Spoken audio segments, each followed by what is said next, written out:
अब देखिए तीसरा नंबर क्या होता है, टेंस में परिवर्तन होता है। ध्यान दीजिएगा, किस में परिवर्तन होता है, टेंस में परिवर्तन होता है। तो हम लिख देते हैं टेंस में परिवर्तन, और उसके पहले जो है प्रोनाउन में परिवर्तन आते हैं, तो हम लिख देते हैं पहले, उससे पहले कर देंगे प्रोनाउन में परिवर्तन।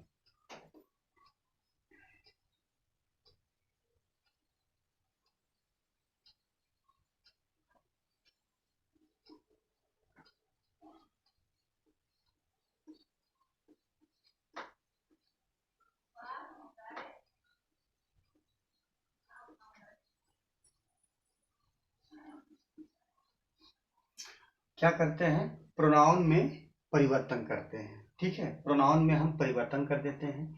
फिर आइए आप जो है फोर्थ हो जाएगा, टेंस में परिवर्तन करते हैं। टेंस में परिवर्तन करते हैं।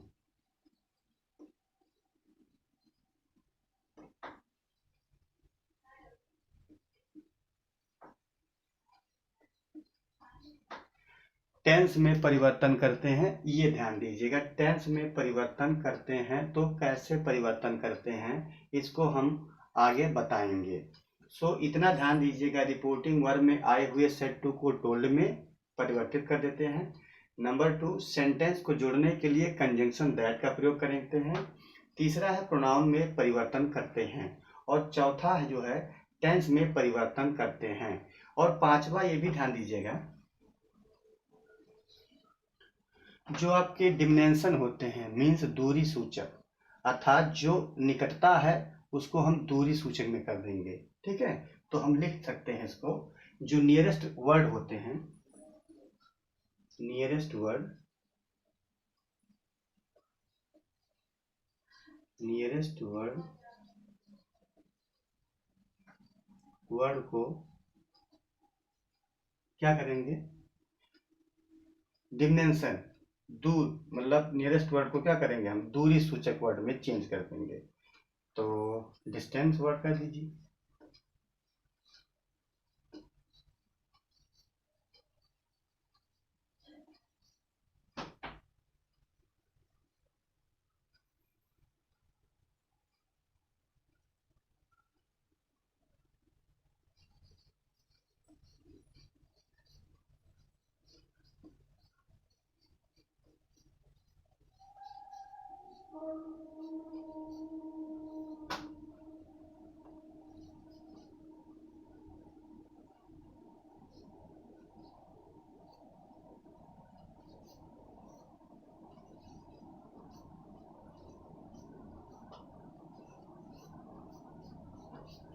तो अब हमें क्या समझ में आया कि जो नियरेस्ट वर्ड होता है, नियरेस्ट वर्ड को डिस्टेंस वर्ड, जो दूरी सूचक में जो है परिवर्तित कर देते हैं। तो इसका मीन्स ये होगा कि जैसे दिस का दैट हो जाएगा, दीज का दोज हो जाएगा। ठीक है, फिर हियर का देयर हो जाएगा। ठीक, इस प्रकार से जो है नियरेस्ट जो वर्ड होता है उसको हम डिस्टेंस वर्ड अर्थात जो है दूरी सूचक वर्ड में जो है परिवर्तित कर देते हैं। तो इस प्रकार से देखिए आपके ये 5 जो है ये परिवर्तन सामान्यता होते हैं, जो कि सभी सेंटेंसों के साथ होगा और उसके भाव के अनुसार चेंज होगा। तो हम आगे आपको असर्टिव सेंटेंस ही बता रहे हैं, तो इस पर विशेष ध्यान दीजिएगा कि किस तरीके से हम इसको आसानी से समझते हैं। अब आइए हम चलते हैं सेंटेंस पे कैसे चेंज होंगे। ठीक है, तो आइए देखते हैं, इसको हम मिटा देते हैं, सॉरी इरेज कर देते हैं।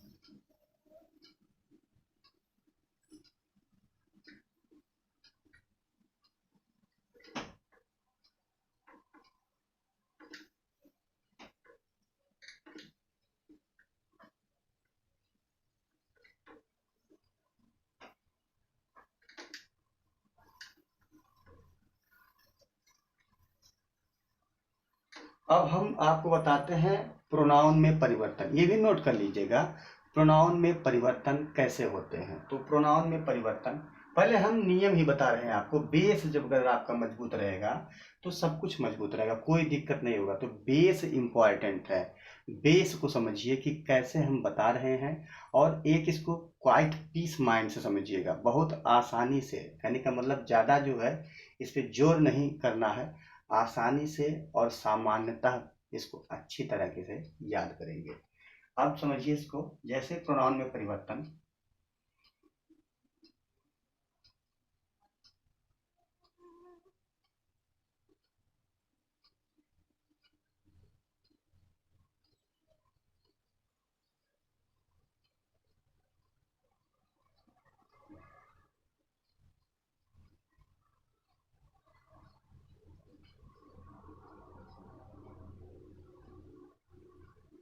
देखिए, प्रोनाउन में परिवर्तन कैसे होता है ये भी आप समझ लीजिए अभी से ही। तो इसे जैसे हम परिवर्तित करते हैं, जानते हैं कि जो प्रोनाउन होता है वो इसके कारक पे डिपेंड करता है। किस पे करता है? कारक पे। तो प्रोनाउन में भी चेंज होते हैं जो कि सामान्यता होते हैं। तो हम पहले समझेंगे कि जो प्रोनाउन में परिवर्तन होते हैं वो किस तरीके से होते हैं, ठीक है। तो पहले तो हम समझेंगे कि नंबर 1 ये करेंगे, 1 फर्स्ट हो जाएगा।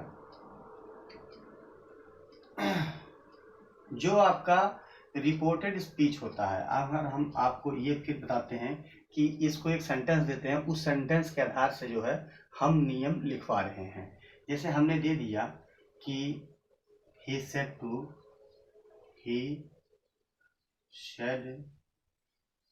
to us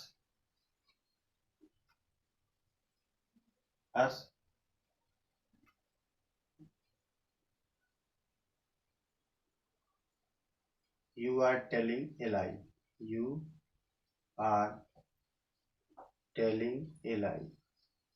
तो अस यू है तो जान लीजिए, समझिएगा इसको, telling a lie, telling a लाई। अब इस सेंटेंस के माध्यम से हम समझेंगे कि कैसे प्रोनाउन में परिवर्तन होंगे। तो हमने बताया है प्रोनाउन में परिवर्तन, तो ये आपका है रिपोर्टिंग वर्ब और ये है आपका रिपोर्टेड स्पीच। इनके दोनों संबंधों में के अनुसार जो है प्रोनाउन में परिवर्तन होते हैं। अब ध्यान दीजिएगा कि हम कैसे इसको चेंज करते हैं। तो अगर हम ये लिखते हैं, सेड टू को हम टोल्ड में करते हैं, तो ही टोल्ड अस, अस हो गया। अब देखिए यहाँ पे सेकंड पर्सन का है, क्या है? सेकंड पर्सन का करता है। तो सेकंड पर्सन का करता जो होता है वो रिपोर्टिंग वर्ब के ऑब्जेक्ट के अनुसार चेंज हो जाएगा। तो ऑब्जेक्ट क्या है हमारा? अस है। तो इसके अनुसार हम चेंज करेंगे यू को, तो ये हो जाएगा वी में। तो हम पहले लगाएंगे दैट, यू का वी हो जाएगा बी, और ये जो है पास्ट टेंस में चला जाएगा क्योंकि ये प्रेजेंट कंटिन्यूअस है, तो पास्ट कंटिन्यूअस में चेंज हो जाएगा। तो beware telling a lie, telling a lie, a lie जो भी बोल सकते हैं आप भाव के अनुसार। तो इसको हमने चेंज कर दिया। अब कैसे चेंज हो गए हैं? जो आपको नियम हम सामान्यता बताए हैं उसके अनुसार चेंज हो रहे हैं। अब इसमें जो परिवर्तन होते रहेंगे, आगे हम सीखते चलेंगे कि क्या क्या है और अच्छे से देखते हुए चलेंगे। तो ये आपका हो गया। तो अब हम प्रोनाउन के बारे में थोड़ा बात कर लेते हैं कि प्रोनाउन किसे कहते हैं, या प्रोनाउन में जो इसके कारक केस होते हैं कितने होते हैं, ये भी इम्पॉर्टेंट होता है। तो हम प्रोनाउन के बारे में जो है थोड़ा डिस्कस कर लेते हैं, फिर आगे हम बढ़ेंगे। धीरे धीरे करके चलेंगे, कोई वो नहीं है कि बहुत फास्ट चलेंगे, ठीक है। धीरे धीरे समझिए और रेगुलर पढ़िए, रेगुलर देखिए कि क्या इसमें हमने बताए हैं और किस तरीके से बताए हैं, आप अच्छी तरीके से समझिए। देखें, जिसको हम इरेज करते हैं, तो आपने समझा कि रिपोर्टिंग वर्ब के, ठीक है, सब्जेक्ट और ऑब्जेक्ट के अनुसार रिपोर्टेड स्पीच का जो कर्ता होता है, जो सब्जेक्ट होता है या जो ऑब्जेक्ट होता है, उसमें परिवर्तन होते रहते हैं। तो इस प्रकार से हम समझते हैं। आइए देखते हैं आगे।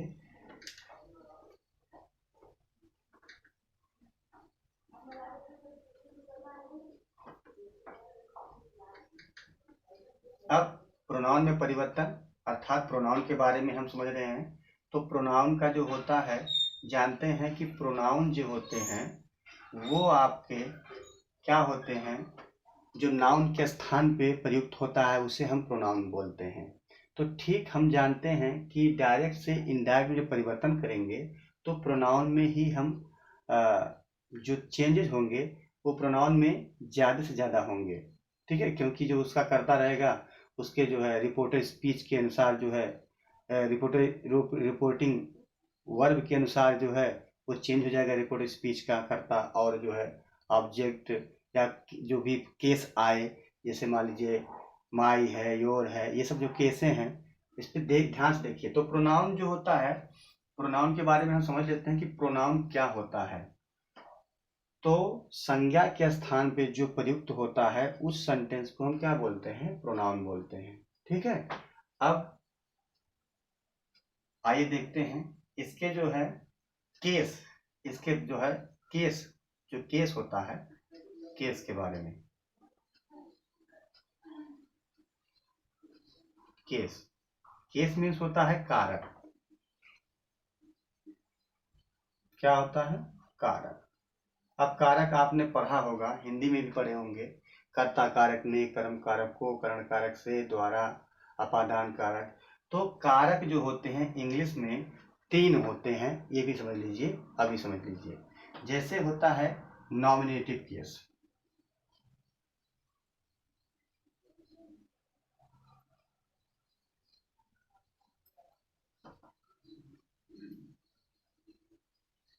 ठीक है, ये आपका पहला हो गया नॉमिनेटिव केस। और दूसरा क्या होता है, पोजेसिव केस।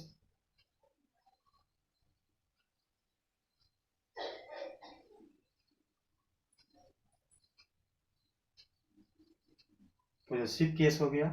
और थर्ड जो होता है ये ऑब्जेक्टिव केस होता है।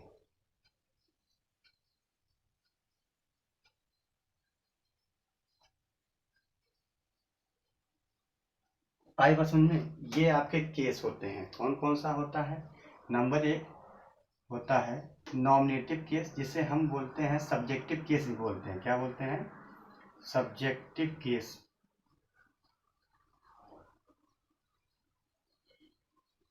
जो सब्जेक्ट के स्थान पे आता है इसे हम सब्जेक्टिव केस भी बोलते हैं।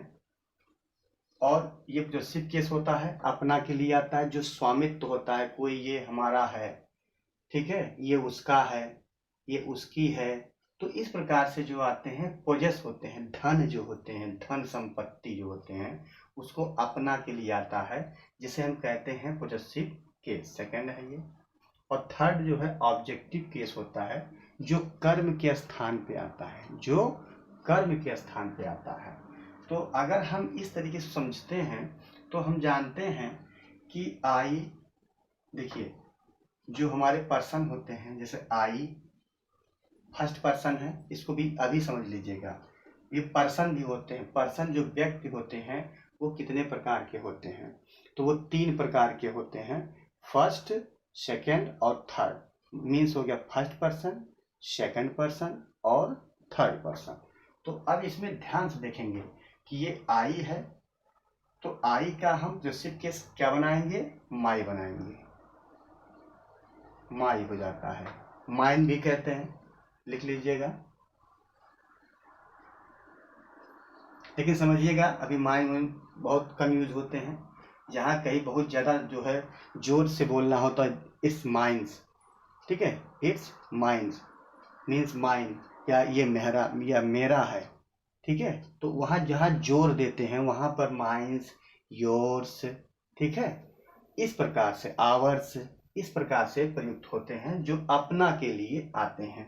तो माई हो गया। अब इसका हम जब ऑब्जेक्टिव केस देखेंगे तो माई का, देखिए आई का हो जाएगा मी,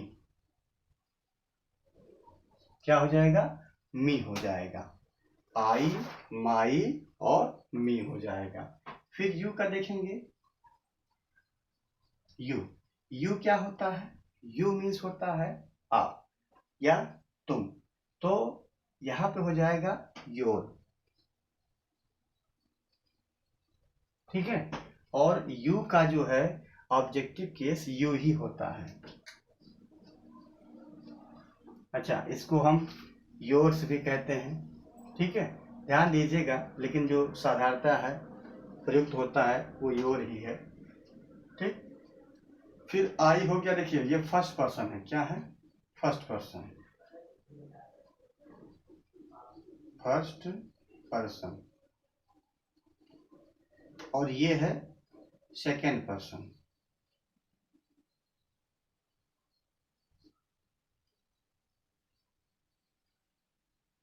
आई यू, ठीक। और हम आपको बताते हैं कि जैसे आई यू, ये आपके फर्स्ट पर्सन हो गए, यू जो है सेकंड पर्सन हो गया। अब वी जो होता है, वी का मतलब आई और वी, इसका मतलब ये दोनों फर्स्ट पर्सन होते हैं, तो वी क्या हो जाएगा आपका? फर्स्ट पर्सन, ये भी है फर्स्ट पर्सन है, ठीक है, ये भी क्या है? First person. अब इसका पॉजेसिव केस देखेंगे, क्या देखेंगे? पॉजेसिव केस क्या होता है? ये आवर होता है, ओ यू आर, आवर होता है। और वी का जो है ऑब्जेक्टिव केस क्या होता है? अस होता है, ठीक है।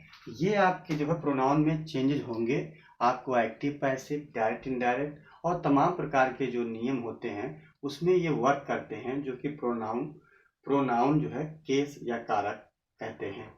अब आगे देखते हैं, जैसे दे, दे, देखिए दे क्या है?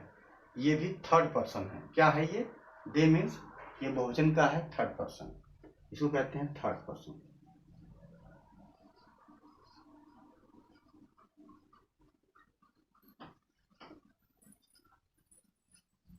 और थर्ड पर्सन, तो दे का जो है, दे का जो पॉजेसिव केस है वो हो जाएगा देयर, देयर हो जाएगा। और इसका जो ऑब्जेक्टिव केस होता है वो देम हो जाएगा। देखिए, अभी डायरेक्ट इनडायरेक्ट को पढ़ने से पहले जो है आप नियमों को अच्छी तरीके से समझ लें। फिर आपका हो गया दे, ही हो गया, ही जो है ये भी थर्ड पर्सन ही है, ठीक है, ये भी क्या है? थर्ड पर्सन है, तो ही का क्या हो जाएगा? हिज हो जाएगा, ठीक। और इसका जो है ऑब्जेक्टिव केस क्या हो जाएगा? हिम, ये आपको याद होना चाहिए। फिर आपका आ जाएगा सी, सी जो है ये भी आपका थर्ड पर्सन ही है, ठीक है। और जो सी का हो जाएगा हर, और इसका जो है ऑब्जेक्टिव केस भी हर ही होता है, ठीक। ये आपके हो गए हर। अब इसमें ध्यान दीजिएगा, देखिए ये आपके केस आप पढ़ रहे हैं, इसके बारे में समझ रहे हैं, इसके बाद जो है आप कोई भी जो है चाहे डायरेक्ट इनडायरेक्ट हो चाहे एक्टिव पैसिव हो आसानी से उसको समझ सकेंगे। फिर देखिए ही, सी, इट भी समझ लेते हैं। इट जो आपका न्यूट्रल जेंडर होता है, इसका जो है इट्स हो जाता है, छोटी वस्तुओं के लिए आता है या नॉन लिविंग जो थिंग्स होते हैं उनके लिए आते हैं, तो इट का इट्स हो जाएगा यहाँ पर, और इसको हम इट बोलते हैं यहाँ, ठीक। अब ये आपके जो है कारक कंप्लीट हो गए। जैसे अब ध्यान से देखेंगे कि हम आपको बता रहे हैं कि ये फर्स्ट पर्सन, सेकंड पर्सन और थर्ड पर्सन का जो मामला है उसको भी समझ लीजिए आसानी से। जैसे आई है फर्स्ट पर्सन, यू है सेकंड पर्सन, वी है फर्स्ट पर्सन, दे है थर्ड पर्सन, ही है थर्ड पर्सन, सी है थर्ड पर्सन, इट है, ये भी जान लीजिए, समझ लीजिए कि ये भी इट जो है थर्ड पर्सन ही मान लेते हैं, ठीक है। तो ये प्रकार के जो हैं केस होते हैं ये ऐसे चेंजेस होते रहते हैं।